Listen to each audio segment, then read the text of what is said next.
Jumat pagi, Garuda Indonesia melakukan mediasi dengan YouTuber Rius Fernandes. Hal ini merupakan tindak lanjut atas unggahan Rius di media sosial mengenai menu makanan maskapai Garuda Indonesia yang ditulis di secari kertas yang dilaporkan ke kepolisian.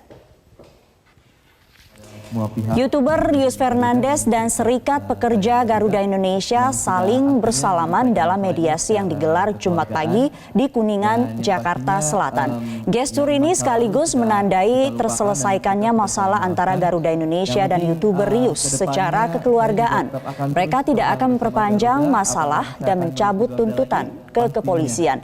Rius Fernandes juga mendapat kompensasi kursi first class Garuda Indonesia secara gratis. Tidak hanya itu, Garuda Indonesia juga mengizinkan YouTuber untuk mengulas fasilitas Garuda Indonesia sebagai aset bersama. Dan yang pastinya yang masa lalu sudah kita lupakan kepada semua pihak dari Garuda dan Serikat Karyawan Garuda yang sudah akhirnya menyelesaikan masalah ini secara kekeluargaan. Dan yang pastinya yang masa lalu sudah kita lupakan dan kita sudah saling memaafkan. Yang penting kedepannya saya juga tetap akan terus terbang bersama Garuda. Apakah saya akan mereview Garuda lagi? Pastinya. Jadi mari kita sama-sama membangun dan meningkatkan lagi citra Garuda Indonesia kita. Pihak Garuda Indonesia tetap mengizinkan YouTuber atau pengguna maskapai untuk melakukan ulasan dengan kreativitas mereka.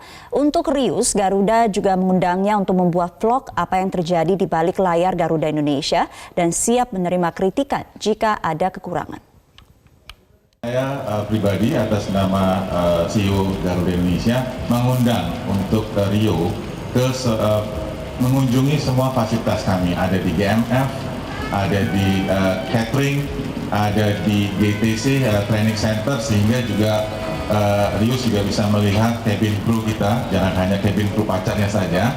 Di cabin crew kita juga cukup menarik dengan kebayanya, dan untuk itu kita juga akan nanti minta Rius mereview juga semua penerbangan. Dan saya tidak mengspesialkan untuk spesial ke bisnis class saja, tapi juga kalau ada ekonomi atau first class kita, itu saya akan kasih Rius free di first class untuk mereview, tapi saya maunya yang jelek-jelek aja. Nah, kalau misalnya yang bagus, udah tahu semua masalahnya.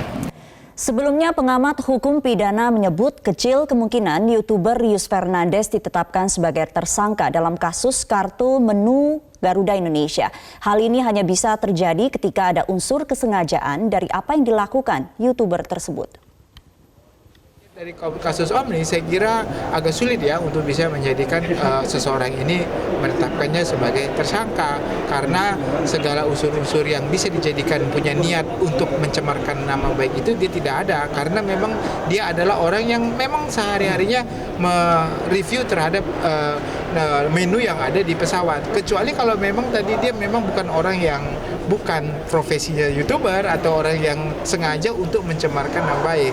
Yang lalu yang perlu diperhatikan, apakah ini ada kepentingan untuk merusak nama Garuda sendiri? Contohnya, apakah ada pesanan dari kompetitor Garuda sendiri ya untuk penerbangannya dari asing ataupun dari dalam negeri. Nah, kalau memang ditemukan ada afiliasi orang tersebut dengan afiliasi dengan penerbangan lainnya yang mungkin merusak kompetitor, itu untuk merusak Garuda tentunya juga bisa dijadikan dasar juga.